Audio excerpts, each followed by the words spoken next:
இளைஞர்களை கையில் எடுங்க, இளைஞர்களை பொது காரியத்திற்கு பயன்படுத்துங்க, அவனுக்கு வேலை கொடுங்க, பள்ளிவாசல்ல பொறுப்பு கொடுங்க, பள்ளிவாசலுடைய பணிகளுக்கு அவனை பயன்படுத்துங்க. அவன் பெரிய ஆபத்து என்னன்னு சொன்னா அவனை எப்பொழுதுமே தனிமையில வேலை இல்லாம விடக்கூடாது. ஸல்லல்லாஹு அலைஹி வஸல்லம் 13 வயசு பிள்ளை, 15 வயசு பிள்ளை, 18 வயசு பிள்ளைங்க மார்க்க விஷயங்களோடு பொது காரியங்களோடு அந்த இளைஞர்களை சம்பந்தப்படுத்தினாங்க. ஷாஃபி ரஹ்மத்துல்லாஹ் சொல்லுவாங்க, இளைஞர்கள் எதிரியினுடைய கையில இருக்கிற வாளு மாதிரி, அதை நீ தடுத்து சரியான வழிக்கு நீ எடுக்கலன்னா அது உனக்கு எதிராக திரும்பிரும்பாங்க. இப்ராஹிம் அலைஹிஸ்ஸலாத்தை தானே அல்லாஹ் காபத்துல்லாவை கட்ட சொன்னான். ஆனா இப்ராஹிம் அலைஹிஸ்ஸலாம் அல்லாஹ்ட்ட என்ன கேட்டாங்க தெரியுமா? ரப்பே, இந்த காபாவை கட்டுற பணியில என் மகன் இஸ்மாயிலையும் நான் சேர்த்துக்கிறேனே அப்படின்னு கேட்கிறாங்க. உலகத்தினுடைய முதல் பள்ளியினுடைய நிர்வாகி, உலகத்தினுடைய முதல் நிர்வாகத்தையே ஒரு வயோதிகரும் ஒரு இளைஞரும் சேர்ந்து தான் கையில் எடுக்கிறாங்க. மஸ்ஜிதுகளினுடைய பொறுப்புங்கிறது ரெஸ்பெக்ட் கிடையாது. நிறைய பேர் அப்படி நினைச்சிருந்தா தயவு செய்து அவங்களுடைய அந்த எண்ணத்தை மாத்துங்க. அது ரெஸ்பெக்டான பதவின்னு நினைக்காதீங்க, ரெஸ்பான்சிபிலிட்டி. அது பொறுப்புக்குரிய பதவி, அது மரியாதைக்குரிய பதவி அல்ல. இந்த மது ஒழிப்பு மாநாட்டிலே பங்கு கொண்டு கௌரவிக்கப்பட்டிருக்கிற நீங்கள் கண்டிப்பாக மது ஒழிப்பிலே, போதை ஒழிப்பிலே ஒரு பெரிய பொறுப்பை சுமந்திருக்கிற நாம் நமக்கான அந்த பொறுப்புகளை கவனத்தோடு நாம் செய்ய வேண்டும் என்பதற்கான ஒரு அழகான ஒரு அறிவுறுத்துதலாக இதை நீங்கள் எடுத்துக்கொள்ள வேண்டும். நபிகள் நாயகம் ஸல்லல்லாஹு அலைஹி வஸல்லத்தினுடைய சீரத்து பெருவிழாவிற்கும் மது ஒழிப்பிற்கும் நிறைய தொடர்பு இருக்கிறது. மாநபிக்கும் மது ஒழிப்பிற்கும் நெருங்கிய தொடர்பு இருக்கிறது. அது என்ன போதை என்ன ஒழிக்க முடியாத விஷயமா? அது உலகத்தில் போதையினுடைய மதுவில் கூட வாடை கூட இல்லாத ஒரு அரசியல் தலைமை நடத்திய முன்னுதாரணங்கள் எல்லாம் முஸ்லிம்களிடத்தில் உண்டு. இன்றைக்கு போதை கலாச்சாரத்திற்கு, மதுவுக்கு, கஞ்சாபின் கொக்கைன் போன்ற அடுத்தடுத்த நிலைகளுக்கு இளைஞர் சமுதாயம் ஆட்பட்டிருப்பதை கவலையுடன் எதிர்கொள்கிற இஸ்லாமிய சமுதாயம் மட்டும் கிடையாது, எல்லா சமுதாயமும் இன்னைக்கு கவலைப்படுது. கிட்டத்தட்ட இது ஒரு பெரிய நெட்வொர்க். இது கோடிக்கணக்கான பணங்காசுகள் செலவு செய்யப்படுது. சமூகத்தினுடைய ஒழுக்கத்திற்கு பெரிய சவாலா இருக்குது. சமுதாயத்தினுடைய நாகரிகத்திற்கு பெரிய சவாலா இருக்குது. இது எப்படியாவது ஒழித்து விட வேண்டும் என்பதில் எல்லா முயற்சிகளும் அந்தந்த சமூகம் எடுக்கிறது, அமைப்புகள் எடுக்கிறது, கட்சிகள் முன்னெடுக்கிறது. எப்படியாவது சமுதாயத்திலிருந்து இந்த போதைய கலைஞரணுங்கிறதுல பெரிய அளவுல முன்னெடுப்பு. ஆனால் மிக மிக பொருத்தமான, இதற்கான மிக பொருத்தமான சபை இது போன்ற மீலாது விழாக்களை ஒட்டி போதை ஒழிப்பு மாநாடுகளை நடத்தி ஒரு பெரிய விழிப்புணர்வை ஏற்படுத்துவது. அல்ஹம்துலில்லாஹ், இந்த போதையை ஒழிச்ச விஷயத்துல உலகத்துல சக்சஸ்ஃபுல்லா செஞ்ச ஒரு தலைவருடைய ஒரு விழாவாகத்தான் இங்கே பொருத்தமாக இதை கொண்டாடுகிறோம். எப்படி சாத்தியமாக்கினார்கள்? நான் இங்க மதுவினுடைய தீமை என்ன, அது என்ன, மதுவினால ஏற்படுத்த ஹதீஸ்ல வந்த இதெல்லாம் சங்கமிக்க உலமா பெருமக்கள் நிறைய சொல்லி இருக்கிறாங்க. மதுங்கிறது அது எவ்வளவு பெரிய பாவம், குற்றம், அது செஞ்சா என்ன நிலை ஏற்படும் சமுதாயத்தில், அதனால ஏற்படுற விளைவுகள் என்ன, இதை பத்தி நான் இங்க பேச போறதில்லை. ஏன்னா ஒவ்வொருத்தங்களும் இன்னைக்கு கண்ணுக்கு முன்னால பார்த்துக்கிட்டே இருக்கிறோம்.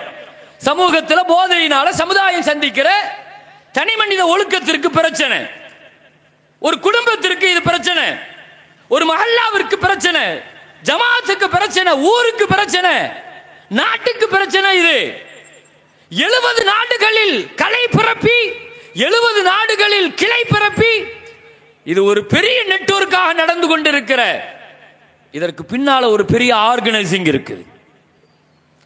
இது சர்வசாதாரணமாக நம்ம இப்படி ஒரு கூட்டத்தை போட்டு இப்படி ஒரு மாநாட பேரணியை நடத்திட்டோம், கடமையை முடிச்சிட்டோம் நம்ம நினைச்சிடக்கூடாது. எப்படி ஒழிக்கலாம், எப்படி ஒழிச்சாங்க ஸல்லல்லாஹு அலைஹி வஸல்லம், அதைத்தான் நான் இங்க சொல்ல போறேன். ஒரு 5 திட்டங்களை முதலாவதாக முஹம்மது ஸல்லல்லாஹு அலைஹி வஸல்லம் மதுவை ஒழிச்சதற்கு முன் வச்ச இந்த திட்டங்களை மாத்திரம் நான் சொல்றேன். அத்தனையும் சாத்தியமான விஷயங்கள். நீங்க உலகத்தில் எந்த தலைவர்களுடைய வாழ்க்கையை நீங்க எடுத்து பார்த்தாலும் நபிகள் நாயகம் ஸல்லல்லாஹு அலைஹி வஸல்லத்தினுடைய வாழ்க்கையோடு ஒட்டி நீங்க பார்த்தீங்கன்னு சொன்னா நபியினுடைய வாழ்க்கையில ஒரு செய்தி அழுத்தமாக இருக்கும். தியரியாக, சட்டமாக, தத்துவமாக மேடைக்காக பேசிட்டு போகிற தலைவர் அல்ல. எதை சொன்னாங்களோ அதை வாழ்க்கையில் செய்து காட்டினாங்க ஸல்லல்லாஹு அலைஹி வஸல்லம். உலகத்தில் செயல்திறன் மிக்க தலைவராக நீங்க முஹம்மது ஸல்லல்லாஹு அலைஹி வஸல்லத்தை பார்க்கணும். மதுவை பத்தி நிறைய பேர் பேசலாம், மதுவை பத்தி நிறைய புத்தகங்கள் எழுதலாம், போதையினுடைய தீங்குகளை பத்தி நிறைய பேசலாம், விழிப்புணர்வு பேசலாம். அதிகாரமும் ஆட்சியும் கையில் கிடைக்கிற பொழுது அதனால் கிடைக்கிற பணங்காசு எனக்கு வேண்டாம் என்று தூக்கி எறிஞ்சிட்டு அந்த மதுவை ஒழிக்க முடியும் அவங்களால? செல்வம் அதுலதான் கொளிக்குது, அரசாங்க கசானா அதுல தான் நிறையுது, எப்படி விட முடியும்? நபிகள் நாயகம் ஸல்லல்லாஹு அலைஹி வஸல்லம் மது ஒழிப்பிற்கு முன்னெடுத்த முதல் கட்ட 5 விஷயங்களை, இந்த 5 மட்டும் தான் நான் சொல்லல. நம்ம முன்னெடுத்து பயணிக்க வேண்டிய பாதை ரொம்ப தூரமா இருக்குது, நிறைய தூரம் நம்ம பயணிக்கணும். பிள்ளைகளை இன்னைக்கு அந்த பிள்ளைகளால் நான் அதை தான் திரும்ப திரும்ப சொல்றேன். இன்னைக்கு அந்த அடிமைப்பட்டு இருக்கிற அந்த பிள்ளைகளுடைய வாழ்க்கை, அதனால் பாதிக்கப்படுற பெண்களுடைய வாழ்க்கை, குடும்பத்தினுடைய வாழ்க்கை, மக்களுடைய வாழ்க்கை, தலாக்கு, விவாகரத்து, கொலை, சிறை, எல்லா பாவங்களுக்கும் அதை ஒன்ன கையில் எடுத்துட்டா போதும். அதை ஒன்ன கையில் எடுத்துட்டா எல்லா தீமைக்கான அடிப்படை வந்துடும். அது கண்டிப்பாக நாம அந்த பிள்ளைகள் அதுல இருந்து வெளியே கொண்டு வந்து ஆகணும். தயவு செய்து இதை ஒரு பெரிய குற்றமாக மட்டுமே பார்க்காதீர்கள். அவர்களை குற்றவாளிகளாக மட்டுமே, இப்படி அடிக்ட் ஆகி கிடக்கிற, போதைக்கு அடிமைப்பட்டு கிடக்கிற, கஞ்சாவுக்கு அடிமைப்பட்டு கிடக்கிற. ஆனா இன்னைக்கு உள்ள ஒரு பெரிய ஆபத்து என்னன்னு சொன்னா, ஒரு காலகட்டத்தில் அது லிக்விடா மட்டும்தான் இருந்துச்சு. அவன் குடிக்கிறானா இல்லையா, போதைக்கு அடிமையாரானா இல்லையா, பொருளை பயன்படுத்துறானா இல்லையாங்கிறது இன்னைக்கு அது தெரியாத அளவுக்கு ஒரு சின்ன சாக்லேட் மாதிரி வச்சு வாயில போட்டுருவான். அன்னைக்கு அவன் எப்படி அடிக்ட் ஆகியிருக்கிறான். ஹஸ்ரத் அவர்கள் எனக்கு முன்னால் பேசி ஹஸ்ரத் அவர்கள் சொன்னது போல பிள்ளைகளை கூர்ந்து கவனிக்க வேண்டிய காலகட்டம் இது. பிள்ளையினுடைய வளர்ப்புல ஒரு பெரிய கழுகு பார்வை வைக்க வேண்டிய காலகட்டம் இது. பிள்ளைகளுடைய விஷயத்தில் அழுத்தமான பார்வை பதிய வேண்டிய காலகட்டம் இது. என்ன பார்க்கிறான், என்ன படிக்கிறான், யாரோடு பேசுறான், யாரோடு பழகிறான். பிள்ளைகள் அந்த ஒரு குறிப்பிட்ட காலத்தில் இந்தியாவில் 13 வயசுல போதைக்கு அடிமையாகிற கூட்டம் 40% மேல இருக்காங்க. சர்வே சொல்லும் நல்லா பாதா 13 வயசுலயே அதை கையில் எடுத்துட்டானுங்க. இன்னைக்கு அது சப்ளை நடக்கிற எல்லா இடத்துலையும் நடக்கிறது. அதுக்கான ஒரு பெரிய அளவுகோல் எல்லாம் கிடையாது. ஹேர் அல்ஹம்துலில்லாஹ். நடைபெறுகிற நிகழ்வுகளை எனக்கு இங்கே சொல்றது நோக்கம் அல்ல, அதை விட நான் தீர்வுகளை சொல்லணும். ஏன்னா அதுதான் ரொம்ப முக்கியம். நம்ம எப்படி ஒழிக்க போறோம், பிள்ளைகள் அதுல இருந்து எப்படி மீட்க போறோம். முள்ளுல விழுந்த சேலங்கிற மாதிரி அது அப்படி விழுந்துடுச்சு. அது அந்த பிள்ளைகள் அதுல இருந்து வெளியே கொண்டு வருவதற்கு நாம் என்ன செய்யணும்? நபிகள் நாயகம் ஸல்லல்லாஹு அலைஹி வஸல்லம் முன்னெடுத்த முதல் விஷயம் என்ன? இதற்காக நாம மீண்டும் ஒரு மறு எழுச்சியை கட்டமைக்கணும். என்ன செய்யணும்? ஸல்லல்லாஹு அலைஹி வஸல்லம் இதற்கு முதல்ல முன்னெடுத்தது சுமார் 20 ஆண்டு கால திட்டம். நீங்க எந்த பாவத்தை வேணாலும் சீக்கிரமா வெளியே கொண்டு வந்துடலாங்க. மது ஒழிப்பிற்கு இப்படி ஒரு கூட்டத்தை, ஆர்ப்பாட்டத்தை நடத்திட்டா அதுல இருந்து வெளியே வந்துருவாங்க நினைக்கிறீங்களா? அல்லது இது ஒரு ஆரம்ப நிலை, அவ்வளவுதான். ஒரு அவேர்னஸ், ஒரு விழிப்புணர்வை ஏற்படுத்துறோம். அல்ஹம்துலில்லாஹ் செய்யணும். கண்டிப்பாக விழிப்புணர்வை ஏற்படுத்தணும்.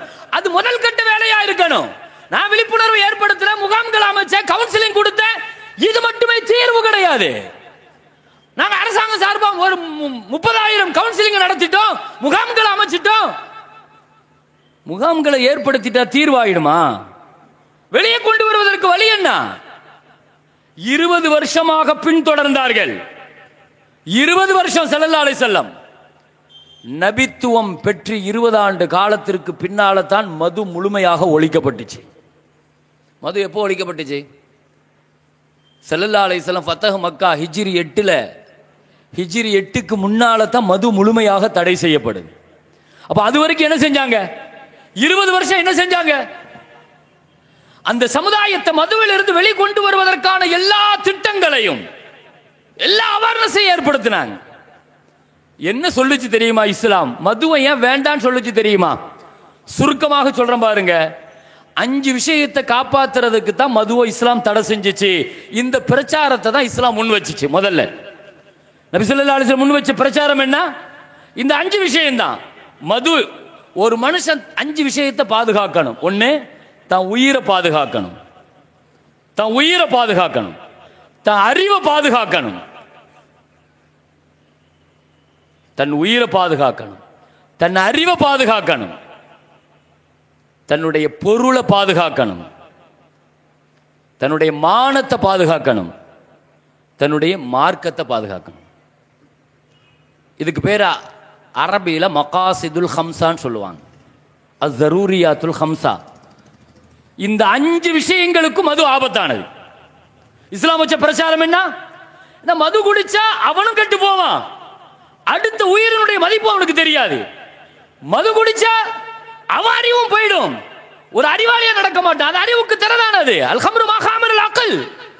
உமர் ரலியல்லாஹு சொல்லுவாங்க, அபூபக்கர் ரலியல்லாஹு கேட்டாங்க, நீங்க அறியாமை காலத்திலேயே மது மீது இவ்வளவு ஒரு பெரிய வெறுப்பு எப்படி உங்களுக்கு வந்துச்சுன்னு கேட்டாங்க. சித்திக் ரலியல்லாஹு அழகான வார்த்தை சொன்னாங்க, மது குடிச்சவனை நான் பார்த்துருக்கிறேன், போதையில் இருக்கிறவனுக்கு அவனுக்கு மலமும் ஒன்றுதான் மனமும் ஒன்றுதான் சொல்லி சொன்னாங்க அபூபக்கர் ரலியல்லாஹு. சிறுநீரில் கிடந்து புரள்றவனை நான் பார்த்துருக்கிறேங்கிறாங்க அபூபக்கர் ரலியல்லாஹு அவனுக்கு. நல்ல தெளிவாக இருப்பான், நல்ல பெரிய ஆள் தான், நல்ல அறிவாளி தான், நல்ல சிந்தனையாளன் தான். ஆனால் அது என்ன செஞ்சுட்டு அறிவுக்கு திற போட்டுருது. எனவே இஸ்லாம் முதல்ல உன் உடல் பாதுகாப்பு, உன் அறிவை பாதுகாக்க சொல்லுது, உன் பொருளை பாதுகாக்க சொல்லுது, உன் மானத்தை பாதுகாக்க சொல்லுது, உன் மார்க்கத்தை பாதுகாக்க சொல்லுது. இந்த 5க்கும் மது பெரிய ஆபத்து. இஸ்லாம் இதை வச்சு தான் முதல்ல முன்னெடுத்துச்சு, இந்த திட்டங்களை வச்சு தான் முதல்ல முன்னெடுத்துட்டு போச்சு. அப்ப முதல்ல இந்த அவேர்னஸை ஏற்படுத்தினாங்க, மது குறித்த தீமைகளை சொன்னாங்க, இதை நிறைய பரப்பணும், இதனால ஏற்படுற விளைவுகளை, சமூகத்தில் மார்க்கம் சொல்லி இருக்கிற விஷயங்களை, மனிதன் சந்திக்கிற பிரச்சனைகளை.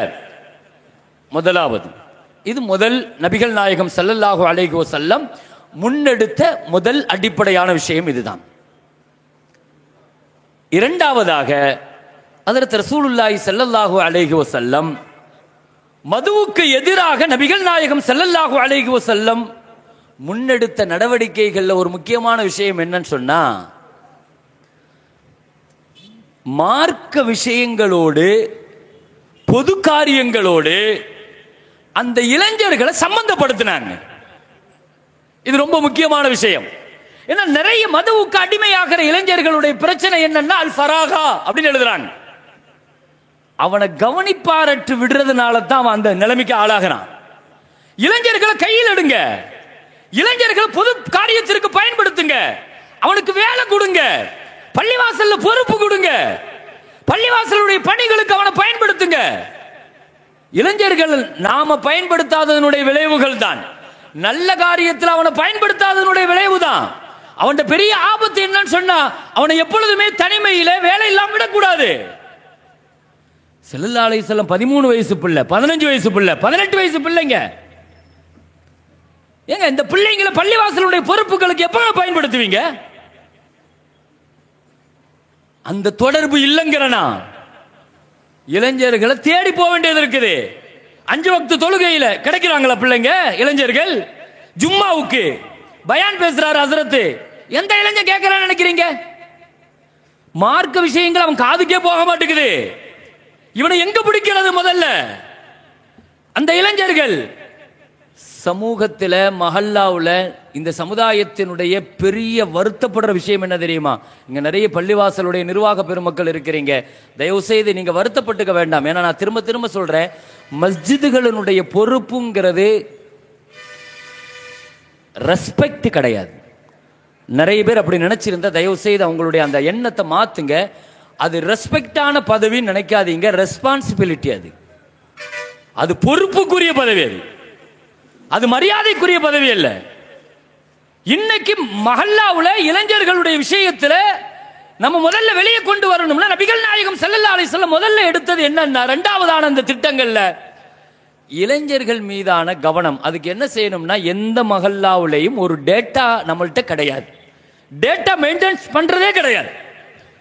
ஒரு மஹல்லால எத்தனை இளைஞர்கள் இருக்கிறாங்க தெரியுமா? என்ன படிச்சிருக்கிறாங்க தெரியுமா? ஜகாத் கொடுக்கிறவங்க தகுதியானவங்க, வாங்க தகுதியானவங்க, நோயாளிகள், PhD ஹோல்டர், ஹையர் செகண்டரி படிச்சவங்க, கவர்மெண்ட்ல இருக்கிறவங்க, இந்த துறைகளில் இருக்கிறவங்க, அதிகாரத்தில் இருக்கிறவங்க, ஆட்சி, எந்த டேட்டாவும் கிடையாது நம்மள்ட்ட, எந்த சர்வேயும் கிடையாது. மஹல்லால பின்ன எப்படி மஹல்லாவை எப்படி கையில் எடுக்க முடியும்? மஹல்லா, என் மஹல்லால ஒரு இளைஞன் மதுவுக்கு அடிமைப்பட்டு, போதைக்கு அடிமைப்பட்டு, கஞ்சாவுக்கு அடிமைப்பட்டு, தன்னுடைய இளமையை நாசமாக்கி, குடும்பத்தை நாசமாக்கி நடுத்தரவுக்கு வந்து நிற்கிறான்னா, தார்மீகமாக முதல்ல அது என் கவனத்துக்கு முதல்ல தெரியணும், நான் என் கவனத்துக்கு வரணும். அது ஸல்லல்லாஹு அலைஹி வஸல்லம் ஒவ்வொரு இளைஞர்கள் மீதும் தனி பார்வை வச்சிருந்தாங்க, கூர்மையான பார்வை வச்சிருந்தாங்க. பள்ளிவாசலுக்கு வந்தார், ஒரு நாள் வரல, 2 நாள் வரல, கேட்பாங்க, ஏன் அந்த இளைஞர் என்னாச்சு? அவர் வருவாரு, என்னாச்சு? இதெல்லாம் எதனால நினைக்கிறீங்க? அந்த டேட்டாவை மெயின்டெனன்ஸ் பண்றதுனால. நபி ஸல்லல்லாஹு அலைஹி வஸல்லம் மதீனாவுக்கு போன உடனே முதல்ல மதீனாவை கையில் எடுத்து ஸல்லல்லாஹு அலைஹி வஸல்லம் எனக்கு மதீனாவினுடைய டேட்டா பேஸ் ரெடி பண்ணுங்கன்னாங்க. மதீனாவுக்கு ஒரு தஃப்தர் ரெடி பண்ணுங்க. ஏன் மதீனால எத்தனை மக்கள் இருக்கிறாங்க, எத்தனை இளைஞர்கள் இருக்கிறாங்க, தொழுகையாளி எத்தனை பேர் இருக்கிறான், தொழுகைக்கு சம்பந்தம் இல்லாத எத்தனை பேர் இருக்கிறான், பெரிய வியாபாரிகள் எத்தனை பேர், எந்த டேட்டாவும் கிடையாது நம்மள்ட்ட. அதனால அல்ஹம்துலில்லாஹ் ஜகாத் எல்லாம் சிறப்பாக கொடுக்கிறோம். ஜகாத்து கொடுக்கறதெல்லாம் குறைவுலாம் கிடையாது. லட்சமா கோடி கோடியா பள்ளிவாசலுக்குன்னு வராங்க, மதரசாவுக்குன்னு வராங்க. நம்ம மக்கள் கொடுத்து சிலைக்கிறவங்க இல்லை, அல்ஹம்துலில்லாஹ் சிறப்பா நிறைய கொடுக்குறாங்க. ஆனா வறுமை ஒழிஞ்சிச்சா? ஜகாத்துங்கிறது வறுமை ஒழிக்கிறதுக்கான திட்டம் தானே, ஏன் ஒழிக்க முடியல? ஏன் இன்னும் வரைக்கும் ஏன் வறுமை ஒழியப்படல? 10 வருஷத்துல ஸல்லல்லாஹு அலைஹி வஸல்லம் ஒழிச்சு காட்டினாங்களே. மதீனாவுக்கு வந்து 10 வருஷத்துல வறுமையை ஒழிச்சாங்களே ஸல்லல்லாஹு அலைஹி வஸல்லம். வஃபாத் ஆகும்போது மன் தரக்க மாலன் ஃபலிவரசதி ஒமன் தரக்க தைனன் ஃபைலைய, நீ சொத்தை விட்டுட்டு போனா உன் சொந்தத்துக்கு கொடுப்பா, நீ கடனை விட்டுட்டு போனா கவலைப்படாத, என் அரசாங்கம் இருக்கு, நான் அடைக்கிறேன் ஸல்லல்லாஹு அலைஹி வஸல்லம். உலகத்தில் இப்படி சொன்ன ஒரு அரசியல்வாதியை சொல்லுங்க, ஒரு அரசியல் தலைவரை காட்டுங்க. கடனை விட்டுட்டு போனா கவலைப்படாதீங்கப்பா, என் அரசாங்கம் அடைச்சிக்கிடும் சொன்ன ஒரு தலைவர் உலகத்தில் காட்டுங்க பார்க்கும். எப்படி ஒழிக்க முடிஞ்சிச்சு? ஏன்னா மிக தெளிவாக மதீனாவினுடைய முழு டேட்டாவும் கையில வச்சிருந்தாங்க. காலையில ஃபஜ்ருக்கு பின்னால போனா முதல்ல சஹாபாக்கள் உட்கார்ந்து என்ன பேசுவாங்க தெரியுமா? இன்றைக்கு பொருளாதாரத்தில் மாட்டிக்கிட்டவங்க எத்தனை பேர், இன்றைக்கு மது போன்ற போதைக்கு இவங்களுக்கு யாரெல்லாம் கவுன்சிலிங் கொடுக்கறாங்க. ஒரு நாள் காலையில் எழுந்திருச்சு கவுன்சிலிங்க்கு போவாங்க சஹாபாக்கள். யார் யார்கிட்ட என்னென்ன பிரச்சனை இருக்குது, மது பிரச்சனையா, பெண் பிரச்சனையா, போதையா, என்ன பிரச்சனையில மாட்டிக்கிட்டாங்க, கவுன்சிலிங் கொடுக்கணுமா இல்லையா? இரண்டாவது விஷயம் இது, சமூகத்தில் இளைஞர்களை பத்தியான டேட்டா நம்மள்ட்ட கிடையாது. அதை தெரிஞ்சு வச்சிருந்தா தான் அவர்களை முதல்ல பள்ளியினுடைய விஷயங்களுக்கு பயன்படுத்துங்க. இப்ராஹிம் அலைஹிஸ்ஸலாத்தை தானே அல்லாஹ் காபத்துல்லாவை கட்ட சொன்னான். இப்ராஹிம் அலைஹிஸ்ஸலாத்தை தான் அல்லாஹ் காபாவை கட்ட சொன்னான். அப்படிதான் ஆரம்பத்தில் அல்லாஹ் சொன்னான். ஆனா இப்ராஹிம் அலைஹிஸ்ஸலாம் அல்லாஹ்ட்ட என்ன கேட்டாங்க தெரியுமா? ரப்பே, இந்த காபாவை கட்டுற பணியில என் மகன் இளைஞர் இஸ்மாயிலையும் நான் சேர்த்துக்கிறேனே அப்படின்னு கேட்கிறாங்க. உலகத்தினுடைய முதல் பள்ளியினுடைய நிர்வாகி, உலகத்தினுடைய முதல் பள்ளியினுடைய ஃபவுண்டர், உலகத்தினுடைய முதல் பள்ளியினுடைய பாணி, உலகத்தினுடைய முதல் நிர்வாகத்தையே ஒரு வயோதிகரும் ஒரு இளைஞரும் சேர்ந்து தான் கையில் எடுக்கிறாங்க. இளைஞர்களை கையை விட்டுட்டோம், நழுவி போயிட்டாங்க. திரும்ப மீட்டெடுக்கிறது எப்படி? அவர்களை கொண்டு வரணுமா இல்லையா? கொண்டு வந்து நல்ல காரியத்திற்கு ஒரு அமைப்பு ஏற்படுத்துங்க, நல்ல விஷயங்களுக்கு பயன்படுத்துங்க, அறக்காரியங்களுக்கு அறப்பணிகளுக்கு பயன்படுத்துங்க. ஷாஃபி ரஹ்மத்துல்லாஹ் சொல்லுவாங்க, இளைஞர்கள் எதிரியினுடைய கையில் இருக்கிற வாளு மாதிரி, அதை நீ தடுத்து சரியான வழிக்கு நீ எடுக்கலன்னா அது உனக்கு எதிராக திரும்பிரும்பாங்க. நபிகள் நாயகம் ஸல்லல்லாஹு அலைஹி வஸல்லம் முதல் விஷயம் நீண்ட கால திட்டம், நீண்ட கால திட்டம், ஒரு 20 வருஷ திட்டம் இதுக்காக வெளியே கொண்டு வருவதற்கு செஞ்சாங்க. இரண்டாவது விஷயம், நபிகள் நாயகம் ஸல்லல்லாஹு அலைஹி வஸல்லம் இளைஞர்களை நிறைய பணிகளுக்கு பயன்படுத்தினாங்க, நல்ல விஷயங்களுக்கு.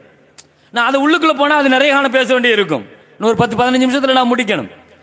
என்ன, ஸல்லல்லாஹு அலைஹி வஸல்லத்தினுடைய முத்தரஜிம் டிரான்ஸ்லேட்டர் யாரு? ஒரு 13 வயசு பிள்ளை ஸைத் ரலியல்லாஹு. நபிகள் நாயகம் ஸல்லல்லாஹு அலைஹி வஸல்லத்தினுடைய காரியதரிசி யாரு? அனஸ் ரலியல்லாஹு. ஒரு கவர்மெண்டினுடைய தலைவருடைய முக்கியமான பர்சனல் செக்ரட்டரி அனஸ் ரலியல்லாஹு. இப்னு மஸ்ஊத் ரலியல்லாஹு. யமனுடைய ஆளுநர் அனுப்புறாங்க, 18 வயசு பிள்ளை முஆத் ரலியல்லாஹு. இதெல்லாம் சின்ன சின்ன பிள்ளைங்க. நபியை சுத்தி இருந்தவங்க பூராவுமே இளைஞர்கள் தான். நஸரனி அஷ்ஷபாப் வ ஹஸலனி அஷ்ஷுயூக் ஸல்லல்லாஹு அலைஹி வஸல்லம் சொன்னாங்க, என் தீனுக்கு துணையாக நின்ன நிறைய காரியங்களை செஞ்சது இளைஞர்கள் தான், சின்ன சின்ன பிள்ளைங்கள் தான். நல் காரியங்களுக்கு பயன்படுத்துங்க. மூணாவது விஷயம் ஸல்லல்லாஹு அலைஹி வஸல்லம், மூணாவது விஷயம் இது ஞாபகத்தில் வைங்க. ஒருத்தன் இந்த போதையில் மாட்டிக்கிட்டான் அல்லது குற்றவாளியா ஆயிட்டான், கஞ்சாவுக்கு அடிக்ட் ஆயிட்டான் அப்படின்னு தெரிஞ்சிச்சுன்னா தயவு செய்து ஸல்லல்லாஹு அலைஹி வஸல்லத்தினுடைய வழிகாட்டுதல் இதை, எந்த சூழ்நிலையிலையும் அவனை கேவலப்படுத்தி அவனை திட்டி அவமானப்படுத்தி வீட்டை விட்டு துரத்தி நீ மகன் இல்லை நீ, தயவு செய்து இந்த காரியத்தை மட்டும் செய்யாதீங்க. எந்த சூழ்நிலையிலையும் அது அவனை திருத்துறதுக்கு உதவவே உதவாது. குற்றத்தை வெறுக்கலாம், குற்றவாளியை வெறுக்கக்கூடாது. இதுதான் ஸல்லல்லாஹு அலைஹி வஸல்லத்தினுடைய நிலைப்பாடு. குற்றத்தை வெறுக்கணும், அவன்கிட்ட இருக்கிற அந்த குணத்தை களையணும். நபிகள் நாயகம் ஸல்லல்லாஹு அலைஹி வஸல்லம் மது பழக்கம் உள்ள பல பேர்களை ஸல்லல்லாஹு அலைஹி வஸல்லம் தன்னுடைய சபையில் இருந்து விரட்டினதே கிடையாது. ரசூலுல்லாஹ்வோடு தான் இருப்பாங்க. ஒரு செய்தி எனக்கு ஞாபகத்துக்கு வருது. சஹாபாக்கள் சொல்றாங்க, அப்துல்லா அப்படின்னு ஒருத்தர், அப்துல்லா ஷாப்பன் கவியன், ரொம்ப தடகாத்திரமான ஆளு. இவர் கொஞ்சம் விவகாரமான ஆளும் கூட. என்ன செய்வார் தெரியுமா? பஜாருக்கு போவார். பஜாரில் போய் ஏதாவது பொருள் வாங்குவார். பொருளை வாங்கிட்டு பில்லை ரசூலுல்லாஹ்வுக்கு அனுப்பிடுவார். இப்படி செஞ்சுட்டு இருந்தார். ஒரு நாள் கடையில் போய் ஒரு அழகான ஜிப்பா வாங்கிட்டாரு. வாங்கிட்டு ஸல்லல்லாஹு அலைஹி வஸல்லத்துல வந்து ஃபதரகல் பாப், கதவு தட்டினாங்க. ஸல்லல்லாஹு அலைஹி வஸல்லம் திறந்தாங்க. திறந்த உடனே இவரை பார்த்தா, இந்த அப்துல்லாவை பார்த்த உடனே யுரஹிபு, அப்படியே கட்டி பிடிச்சாங்க, வரவேற்றாங்க, உட்காருங்க, ரொம்ப உரிமையோடு அந்யோன்யமாக நல்ல பழகுனாங்க. ஸல்லல்லாஹு அலைஹி வஸல்லம் சொன்னாங்க, யா ரசூலல்லாஹ், பஜாருக்கு போனேன், அழகான ஒரு ஜிப்பா பார்த்தேன், உங்களுக்கு போட்டு அழகா இருக்கும், உங்களுக்காண்டி வாங்கிட்டு வந்தேன், இன்னும் பிடிங்க யா ரசூலல்லாஹ், இதை அன்பளிப்பா வச்சுக்கங்க, அன்பளிப்பா வச்சுக்கங்கன்னு கொடுத்தாரு. கொடுத்துட்டு இதுஃபா சமனஹா, அதுக்குண்டான காசை இவர்கிட்ட கொடுத்துருங்க அப்படின்னு ஒருத்தர் கூட்டு வந்திருக்கிறாரு. யாரை கூட்டு வந்திருக்கிறாரு? கடைக்காரர்கிட்ட கடனை சொல்லிட்டு அவர் கூட்டு வந்திருக்கிறாரு. அன்பளிப்புன்னு சொல்லிட்டு காசை கொடுங்கிறாரு. நபி ஸல்லல்லாஹு அலைஹி வஸல்லத்திட்ட இந்த மாதிரி எல்லாம் நிறைய பேர் பழகுவாங்க. ஒரு கண்ணியமான தலைவருடைய இடத்துல இருக்கிறவங்க பழகுறவங்களும் இருக்குது. அதே மாதிரி இந்த மாதிரி சாமானிய ஆட்களும் விவகாரமான ஆட்கள். அன்சிலின் நாச கதிர மனாசிலையும் ஸல்லல்லாஹு அலைஹி வஸல்லம் சொல்லுவாங்க, ஒரு தலைமைத்துவத்தினுடைய லீடர்ஷிப் குவாலிட்டின்னு சொல்லுவாங்க. தலைமைத்துவ திறமையில ஒன்று என்னன்னா, நான் எப்படி இருப்பேனோ அப்படித்தான் இருப்பேன், மக்களை மாற்றக்கூடாது. மக்கள் எப்படி இருப்பாங்களோ அதுக்கு தகுந்த மாதிரி தன்னை மாற்றிக்கிறது. இது ஸல்லல்லாஹு அலைஹி வஸல்லத்தினுடைய பண்பு. வரக்கூடியவங்களுக்கு தகுந்த மாதிரி தங்களை மாற்றிக்கொள்ற அவர் வந்தாரு, காசை கொடுக்கணும், சரி நான் கொடுத்துறேன் சொல்லிட்டு ஸல்லல்லாஹு அலைஹி வஸல்லம், ஹாதிஹி ஹதியா, இது அன்பளிப்பா, இந்த அன்பளிப்பு புதுசா இருக்குதே, நான் கேள்விப்பட்டது இல்லையே நாங்க ஸல்லல்லாஹு அலைஹி வஸல்லம். சரின்னு காசை கொடுத்துட்டாங்க. அவர் சொன்னார், ஜும்மாவுக்கு இந்த ஜுப்பாவை தான் போட்டு ஏறணும். நாங்க சஹாபாக்கள் என்ன சொல்றாங்க தெரியுமா? நபியோடு இவ்வளவு அந்யோன்யமாக பழகின இந்த அப்துல்லாங்கிறவர் கான முதம்மினு ஹம்ரு, இவர் ஒரு குடிகாரர், மது பிரியர் இவர். ஆனா மது குடித்ததற்காக கொண்டு வரப்படுவார், சவுக்கடி கொடுக்கப்படும், 40 சவுக்கடி இஸ்லாத்தினுடைய சட்டம். ஹலீஃபாக்களுடைய காலகட்டத்தில் 80 சவுக்கடியா மாத்திட்டாங்க. உமர் ரலியல்லாஹு சொல்லுவாங்க, என் குடும்பமா இருந்துச்சுன்னா அதுல மாட்டினா நான் 100 சவுக்கடி கொடுப்பேன்பாங்க. உமர் ரலியல்லாஹு அப்படி குடும்பத்தில் உள்ள ஒரு ஆளை 100 சவுக்கடி கொடுத்து உமர் ரலியல்லாஹுவே கையை வச்சு அடிச்சு 100 சவுக்கடியில் அந்த ஆள் மௌத்தாவும் ஆயிட்டாரு. சமூகத்தினுடைய மிகப்பெரிய கேன்சர் அது. உமர் ரலியல்லாஹு என் வீட்டு வாசல்ல அதை முளைக்க விடமாட்டேன்னு ரொம்ப உறுதியா இருந்தாங்க. மது அதுக்கு எதிராக எடுத்த இஸ்லாமிய சட்டங்கள் நடவடிக்கை, இஸ்லாமிய ஆட்சியா இருந்தா இதுதான் நிலப்பாடு. இஸ்லாமிய ஆட்சியா இருந்தா சவுக்கடி கொடுக்கணும், 40 சவுக்கடி கொடுக்கணும்ங்கிறது இஸ்லாம்.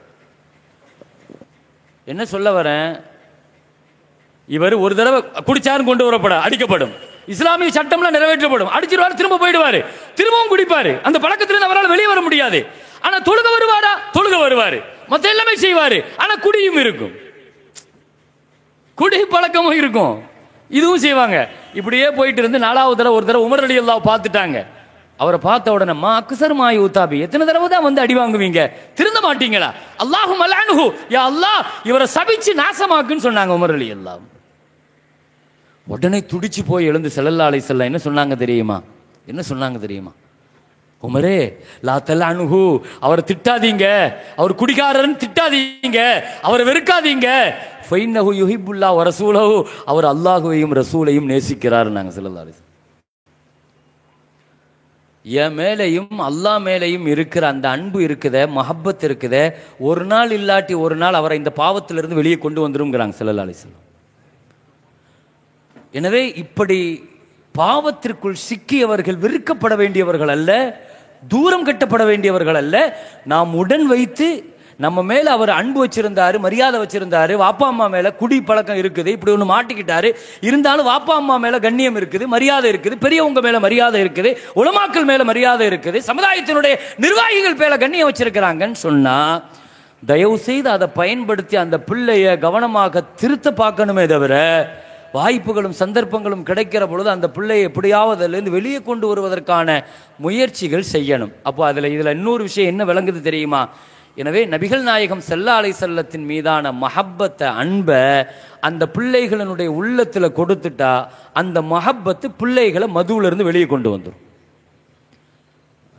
அப்போ இந்த மீலாது விழாக்கள்ல இந்த போதை ஒழிப்பு மாநாடு நடத்துறதுனால மிக முக்கியமான காரணம் என்னன்னா, நபி மேல முஹப்பத்து வந்துருச்சுன்னா கண்டிப்பா நபி மேல எப்படி முஹப்பத்து வரும்? நபி யாருன்னு தெரிஞ்சா தானே முஹப்பத்து வரும். நபி யாருன்னு தெரியறதுக்கு தான் இந்த கூட்டம்.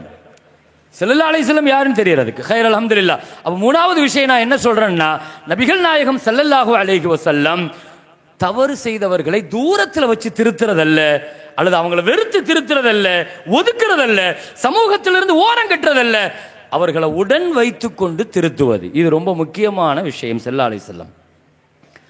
4வது நபிகள் நாயகம் ஸல்லல்லாஹு அலைஹி வஸல்லம் இந்த உம்மத்திற்கு கற்றுக் கொடுத்த பெரிய பாடங்கள்ல அடிப்படையான பாடம் என்னன்னு சொன்னா, தயவு செய்து இதுல உணரணும், பொறுப்புதாரிகள் தங்களுடைய பொறுப்புகளை உணரணும். நான் ஆரம்பத்தில் சொன்ன மாதிரி இதுல கண்டிப்பாக ஒரு கை தட்டுனா ஓசை வராதுங்க. சமூகத்திலிருந்து இந்த போதையை ஒழிக்கணும்னா இதுல பெற்றோர்கள், ஜமாத்தார்கள், நிர்வாகிகள், உலமாக்கள், சம்பந்தப்பட்ட அத்துணை அமைப்புகள். இனி அடுத்த கட்டம் இருக்கிறது, அதிகாரம், ஆட்சி என்றெல்லாம் அடுத்து. குறைஞ்சபட்சம் இந்த டீம் இருக்கு, இது ரொம்ப முக்கியம். இது ஒவ்வொருவர்களும் அந்த பொறுப்பை உணரணும். என் வீட்டில் நடக்கல இல்லையா, பக்கத்து வீட்டில் தானே, என் தெருவில் நடக்கல இல்லையா, எங்கோ ஒரு இடத்துல தானே. இப்படி தங்களுடைய பொறுப்பை தட்டி கழிக்கக்கூடியவர்கள் பொறுப்புல இருக்கிறதுனால தான் சமூகத்தில் இன்னும் அதை வேற இருக்க முடியல. பெருமக்களை, நான் இதை ஓப்பனா நிறைய உடைச்சு பேசுறேன். இதுல சமுதாயம் கண்டிப்பாக ஒரு கூட்டத்திலேயோ ஒரு பேரணியிலேயோ இதுக்கெல்லாம் முடிவு கட்டிட முடியாது.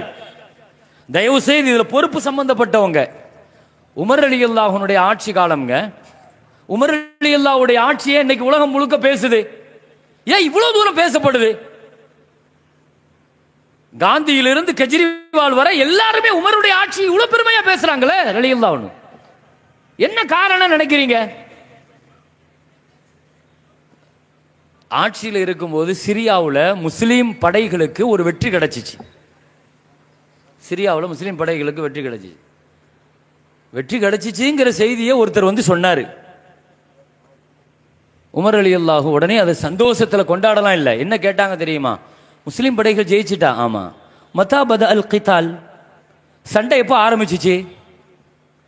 போர் எப்போ ஆரம்பிச்சிச்சு? பாதல் ஃபஜ்ர், ஃபஜ்ர் தொழுகைக்கு பின்னால ஆரம்பிச்சிச்சு. மதாக்கான நசர், எப்போ ஜெயிச்சிங்க? கபுலல் லுஹர், லுஹருக்கு முன்னால ஜெயிச்சிட்டோம். உமர் ரலியல்லாஹு என்ன சொன்னாங்க தெரியுமா? 2000 கிலோமீட்டர் தாண்டி இருக்கிற ஒரு பகுதி அது சிரியா. சத்தியத்திற்கு முன்னால் அசத்தியம் இவ்வளவு நேரம் தாக்கு பிடிச்சு நின்று இருக்குதுன்னா ஒன்று நீங்கள் செய்த குற்றமாக இருக்கணும், இல்லைன்னா நான் செஞ்ச பாவமாக இருக்கணும்னாங்க. இந்த வார்த்தை என்னங்க சொல்லுவீங்க? இதை ஒரு பொறுப்புதாரியாக தங்களுடைய பொறுப்பை எவ்வளவு அழகாக உணர்த்துகிறார்கள். ஈராக்கினுடைய ரோட்டில் ஒரு பெரிய வெள்ளம் வந்துச்சு, கடுமையான வெள்ளம் வந்துச்சு. உடனே ஹின்ஸ் கொடுத்தாங்க உமர் ரலியல்லாஹு, ஈராக்கினுடைய ரோட்டை இப்படி சரி பண்ணுங்க, மக்களை இப்படி தூரப்படுத்துங்க, இதை செய்யுங்க, அதை செய்யுங்க, வேகமா முகாம்களை ஏற்படுத்துங்க, சீக்கிரமா களப்பணியில இறங்குங்க, எந்த இழப்பும் வந்துடக்கூடாது. பெரிய வெள்ளம் ஈராக்கில். சரி, வெள்ளம் முடிஞ்ச பின்னால உமர் ரலியல்லாஹு அங்கிருந்து ரிசல்ட் கேட்டாங்க. என்ன நடந்துச்சு, என்ன சேதாரம்? அங்க உள்ள ஆளுநர், எல்லாத்தையும் நாங்கள் காப்பாத்திட்டோம், மக்களை காப்பாத்திட்டோம், ஒரே ஒரு ஆடு மட்டும் செத்து போச்சு. அழுதாங்க உமர் ரலியல்லாஹு, அப்படி அழுதாங்க உமர் ரலியல்லாஹு. ஒரு பெரிய வெள்ளத்தில் எல்லாத்தையும் காப்பாத்திட்டோம், ஒரு ஆடு மட்டும் செத்து போச்சுன்னு சொன்னப்போ உமர் ரலியல்லாஹு என்ன சொன்னாங்க தெரியுமா? ஈராக் இங்கிருந்து 2000 கிலோமீட்டர் தாண்டி இருக்கலாம், அந்த ஈராக்கினுடைய ரோடு சரியில்லை என்ற காரணத்தினால் ஒரு ஒட்டகமோ குதிரையோ கால் தட்டி கீழே விழுந்தாலும் இந்த உமர் தான் அல்லாஹ்வுக்கு முன்னால குற்றவாளியாக நிற்பான். என்ன வார்த்தைங்க இது, எவ்வளவு அழகான வார்த்தை. பொறுப்புதாரிகள் தங்களுக்கான பொறுப்பை உணரணும். என் வீட்டில் நடக்கல, என் ஊர்ல நடக்கல, என் தெருவுல நடக்கல, என் குடும்பத்தில் நடக்கல, எங்கோ நடக்கிறது, எங்கோ ஒரு இளைஞன், எங்கோ உள்ள இளைஞன். பெருமக்களே, தயவு செய்து என் சமுதாய இளைஞன், என் ஊர் இளைஞன் என்று அந்த பார்வையை கொண்டு வரணும். எனவே சமூகத்தில் முஹம்மது ஸல்லல்லாஹு அலைஹி வஸல்லம் இந்த போதை ஒழிப்பில் அத்தனை சமுதாயத்தையும் கைகோர்க்க வைத்தார்கள். இதை வெறுமனே நாம மட்டும் கைகோர்த்துட்டு செய்யறதல்ல, சகோதர சமயத்தவர்களை இதுல பங்கெடுக்க வைக்கணும். அவர்கள் போதைக்கு எதிராக இந்த மாதிரி மாநாடுகள் நடத்துறாங்க, போதைக்கு எதிராக பேரணிகள் நடத்துறாங்க, ஆர்ப்பாட்டங்கள் நடத்துறாங்க, நாம அதுல பங்கெடுக்கணும். ஏன்னா இஸ்லாத்தினுடைய நிலைப்பாடு அதுவும் தானே, அதுல நாமளும் பங்கெடுக்கணும். இப்படி நபிகள் நாயகம் ஸல்லல்லாஹு அலைஹி வஸல்லம் போதைக்கு எதிராக எடுத்த இது போன்ற நடவடிக்கைகள், நபிகள் நாயகம் ஸல்லல்லாஹு அலைஹி வஸல்லம் சொன்ன இந்த நடவடிக்கை, இதை தாண்டி 5வதாக நான் சொல்வது, ஆன்மீக ரீதியாக அந்த பிள்ளைகளை முதல்ல ஒழுக்கம் சார்ந்த அதபுகளை அந்த பிள்ளைகளுக்கு கவுன்சிலிங் நடத்துறது, கவுன்சிலிங் வகுப்புகள் நடத்துறது, தர்பியா வகுப்புகள் நடத்துறது, தஸ்கியா வகுப்புகள் நடத்துறது, இந்த மாதிரியான இளைஞர்களை கூட்டு வந்து நாம அது கண்டிப்பாக நடத்தணும். பெருமக்களே, இது நிறைய நடத்தணும். பர்டிகுலரா அவர்களை, சம்பந்தப்பட்டவர்களை நாம கூட்டு வந்து பள்ளிவாசல்ல வச்சு அவர்களை நம்ம கவுன்சிலிங் வகுப்பு நடத்தணும். வாரத்துக்கு ஒரு தடவை அவங்களுக்கு சனிக்கிழமை லீவா, ஞாயிற்றுக்கிழமை லீவா வச்சு தர்பியா நடத்துங்க, தஸ்கியா நடத்துங்க அவங்களுக்கு. இது கண்டிப்பாக செய்யணும். இது நபிகள் நாயகம் ஸல்லல்லாஹு அலைஹி வஸல்லம் செஞ்சிருக்கிறாங்க. தர்பியா வகுப்புகளை நடத்திருக்கிறாங்க, தஸ்கியா வகுப்புகளை நடத்திருக்கிறாங்க. எனவே இந்த 5 அம்ச திட்டங்களை முன்னெடுக்கிற பொழுதுதான் சமூகத்திலிருந்து இந்த போதை என்ற மிக மோசமான விளைவுகளை சமுதாயத்திலிருந்து அகற்ற முடியும், அப்புறப்படுத்த முடியும். அப்படி உலகத்தில் 20 ஆண்டு காலங்கள் மதுவில் இருந்து உலகத்தில் அரபிகளை விட மதுவுக்கு அடிமைப்பட்டவர்கள் உலகத்தில் கிடையாது. மொடா குடிகாரர்கள் அவர்கள் உலகத்தில் எல்லா பொருட்களில் இருந்தும் மதுவை தயாரிப்பார்கள். பேரித்தம்பளமும் அதுக்கு விதிவிலக்கல்ல, திராட்சையும் விதிவிலக்கல்ல, கோதுமையும் விதிவிலக்கல்ல, தேனில் இருந்து கூட அவர்கள் மதுவை தயாரிக்கிற கூட்டம். உலகத்தில் அரபுகளை போல மதுவுக்கு அடிமையானவர்கள், மதுவுக்கும் மாதுவுக்கும் மதிமயங்கி கடந்த அரபுலகத்தினுடைய கூட்டத்தை தான் மதுவின் வாடையை கூட மிக கேவலமாக நினைக்கிற மிக உயர்ந்த உன்னத சமூகமாக இந்த உலகத்தில் மது ஒழிப்பில் மகத்தான வெற்றி கண்ட மாணவி ஸல்லல்லாஹு அலைஹி வஸல்லத்தினுடைய இந்த மாபெரும் மீலாது விழாவிலே இந்த உலகத்தில் மது ஒழிப்பு சாத்தியமே என்று முஹம்மது ஸல்லல்லாஹு அலைஹி வஸல்லத்தினுடைய இந்த சங்கநாதத்தை நான் மீண்டும் மீண்டும் முழங்கி வாய்ப்புக்கு நன்றி கூறி நிறைவுபடுத்துகிறேன். வாஹிரு தஅவானா அனில் ஹம்துலில்லாஹி ரப்பில் ஆலமீன். அஸ்ஸலாமு அலைக்கும் வரஹ்மத்துல்லாஹி வபரகாத்துஹு.